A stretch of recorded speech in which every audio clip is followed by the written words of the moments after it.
La historia de la migración china en México es poco conocida, pero se conoce menos aún la actitud racista que se desarrolló en su contra a partir de la década del siglo XX, en particular en Sonora, y que desembocó a inicios de los años 30 en su expulsión definitiva.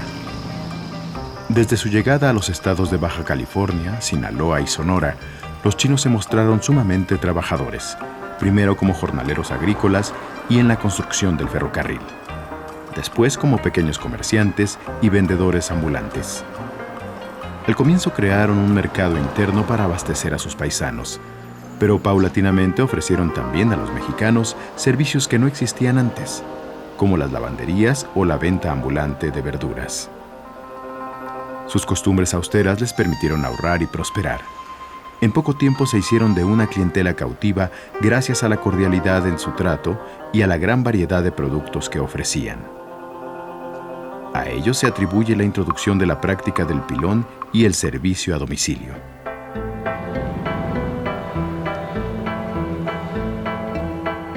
La pobreza, aunada a los desastres naturales, a las guerras, al aumento en la población y en los impuestos, obligó a millones de chinos a emigrar. La mayor parte de ellos provenían de la región de Cantón, cuya cercanía con los puertos de Macao y Hong Kong les facilitaba embarcarse rumbo a América.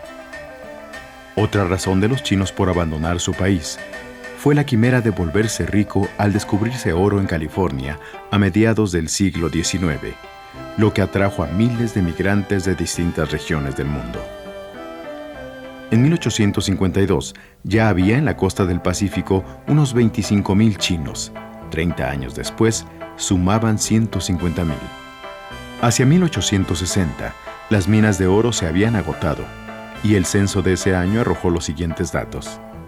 Solo 1 de cada 10 mineros tenía tierra o propiedades. Las mujeres que llegaron pertenecían a familias muy pobres que, engañadas con la promesa de un matrimonio en Estados Unidos, eran vendidas al bajar de los barcos en los muelles de San Francisco, en subastas al aire libre, a plena vista de la policía y con la complicidad y el silencio de todos. El 61% de ellas trabajaba en el sexoservicio. Expulsados de las minas, los chinos se trasladaron a otros lugares para construir el ferrocarril central del Pacífico, donde los hicieron trabajar jornadas extenuantes en un clima hostil, además de que bajaron el costo de su mano de obra en una tercera parte.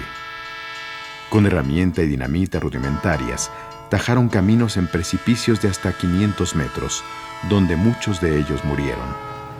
A los migrantes chinos en Estados Unidos se debieron los ferrocarriles que ligaron California con el este, así como el cultivo de grandes extensiones de vid y frutales y el desecamiento de los pantanos. Los chinos eran industriosos, austeros, respetuosos y sumisos. Aceptaron sueldos miserables, por lo que fueron acusados por los sindicatos norteamericanos de provocar la caída de sus propios salarios. De manera lenta pero gradual, los chinos ocuparon el lugar de los esclavos negros, al mismo tiempo que el racismo contra ellos aumentó. En 1888, eran más de 300,000 los chinos residentes en los Estados Unidos, y el entonces presidente norteamericano Grover Cleveland, con su acta de exclusión, prohibió su entrada, lo que provocó que miles de ellos viajaran hacia México y se establecieran principalmente en California, Sonora y Sinaloa. Esto coincidió con la política migratoria que promovió Porfirio Díaz para poblar parte de las ricas y deshabitadas costas del Pacífico, así como para llevar gente a trabajar en las labores más pesadas. El gobierno mexicano aceptó a los chinos a regañadientes. Se dedicaron principalmente a las labores agrícolas, como el cultivo de algodón en el Valle de Mexicali. Pero en invierno hace más frío en Mexicali que en Rosarito. En una zona muy caliente y seca del noroeste mexicano se encuentra Mexicali. La ciudad fue china antes que mexicana, ya que desde principios del siglo XX llegaron muchos chinos. En el Valle de Mexicali, donde de manera natural se desborda parte de las aguas del río Colorado, La compañía norteamericana Colorado River Land se propuso crear el emporio agrícola más grande de la época. Contó entre sus principales socios a los hombres más ricos del sur de California, quienes usaron su poder económico y sus contactos políticos para negociar con las autoridades norteamericanas y mexicanas el ingreso de chinos a esta zona. Entre 1910 y 1930 se produjo uno de los mejores algodones del mundo y esta zona fue muy favorecida con la demanda que alcanzó este material durante la Primera Guerra Mundial.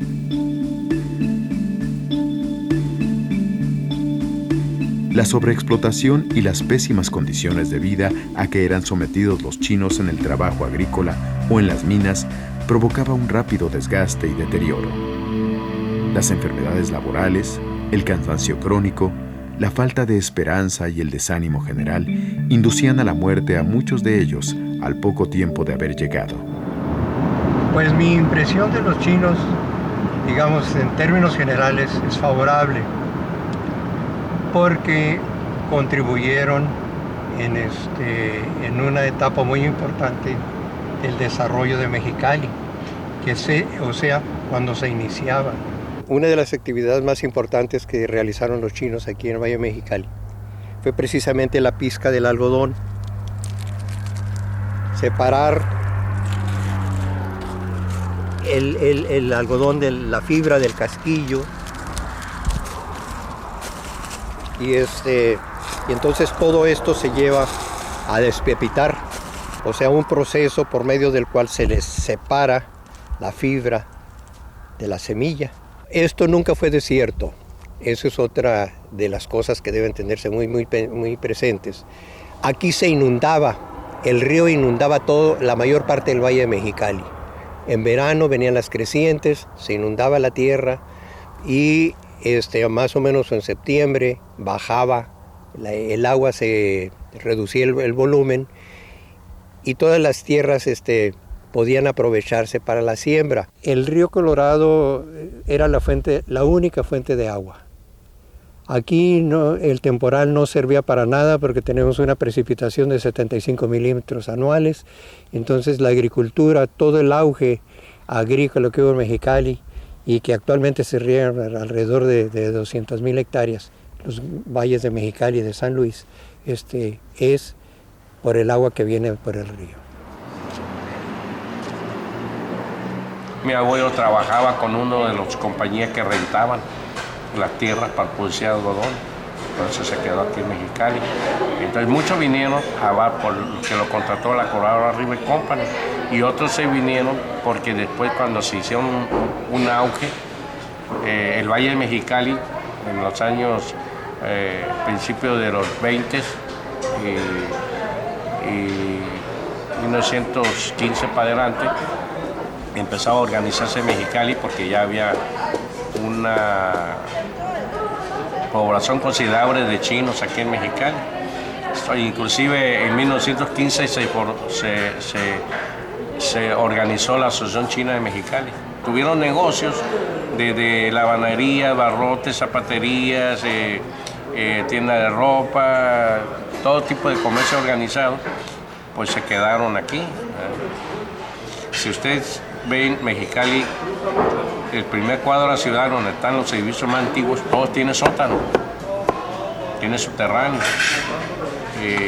Pues los subterráneos, pero precisamente era para mitigar el calor, no eran como muchos maquinan, ahorita andan maquinando que eran fumaderos de opios y todo, porque las provisiones, la comida no se pueden conservar, no había refrigeradores, nada, entonces tenía que ponerlo en un bajo nivel donde es fresco, donde se pueden conservar las laterías y las conservas y todas las cosas. Los que nacieron aquí crecieron y vivieron junto con los chinos. No les es extraño ni tampoco le hace raro ver a un chino. Pero los que vienen de fuera sí, ¿verdad? Porque nos ven como si fueran algo extraño, ¿no? Pero los residentes mexicalenses, los cachanillas, todos conviven con los chinos, viven junto con los chinos y no es extraño para ellos. Entonces, a partir de enero de 1915, cuando el coronel Cantú asume el cargo de gobernador y entra, de hecho, implementando una serie de decretos, entre los que se encuentra precisamente el decreto de legalización del mercado del opio, la vía de los impuestos fue la vía más importante en términos de aportes de los inmigrantes chinos en el proceso de construcción de una hacienda pública del Distrito Norte que antes no existía. ¿Cómo entender la sobrevivencia de los inmigrantes frente a una política fiscal tan difícil de sortear, ¿no? Probablemente tenga mucho que ver las formas de organización de los inmigrantes chinos. O sea, eran formas de organización muy colectivas y muy solidarias. De hecho, los primeros registros en los libros notariales de Baja California, tenemos las primeras organizaciones conocidas como asociaciones mutualistas chinas. Esto es de apoyo entre los miembros de la comunidad china. Las asociaciones se formaron porque en cada provincia de China viene gente de diferentes lugares del cantón. Entonces, cada familia tiene su apellido, entonces cada apellido se integraban con 100, 200 o 300 familiares del mismo apellido, se formaba un tong. Un tong es date cuenta que es una asociación, un edificio donde alberga todos los del mismo parentesco, del mismo árbol genealógico y del mismo lugar de origen. El barrio conocido como La Chinesca, en el centro de Mexicali, era el lugar donde se concentraban los comercios chinos y las actividades culturales y recreativas que ellos organizaban. Había teatros, un hospital para enfermos mentales, una escuela y centros de ayuda para los más pobres de la comunidad, sin dejar de mantener contacto con sus familias de origen a quienes enviaban dinero. Ese compromiso social les permitió conservar un sentido de pertenencia. Este ha sido el corazón de Mexicali. Aquí se formó Mexicali. Entonces los chinos han sido muy importantes en esta parte de La Chinesca. Siempre hemos tenido negocios, restaurantes, tiendas de ropa, calzado. En aquel entonces había más chinos. En esta parte está la Asociación China. Los chinos vivíamos en comunidades. Vemos con tristeza que todo lo histórico, el callejón de La Chinesca, que tan importante era también, pues todo ha quedado en olvido.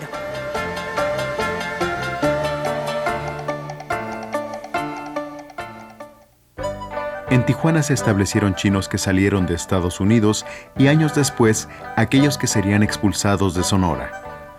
A su llegada, fueron contratados de manera inmediata para trabajar en la minería y en la construcción de las líneas férreas. Muchos de ellos ingresaron por Mexicali y Ensenada, y los menos por Tijuana y por Tecate. También se establecieron en ciudades como Mazatlán, Tampico, Torreón, donde cultivaban y vendían sus productos agrícolas y desarrollaban una amplia gama de actividades comerciales. Traían consigo la costumbre del trabajo colectivo que formaba parte de la vida cotidiana de sus comunidades de origen. Sus asociaciones se llamaban tongs y representaron el verdadero gobierno de las colonias chinas. Los pequeños comerciantes eran hoteleros, artesanos, propietarios de fondas, cantinas, panaderías y zapaterías, casi todos para cubrir la demanda de la clase obrera. Abrieron restaurantes, tiendas de abarrotes, lavanderías y mercerías. Esto explica en gran parte su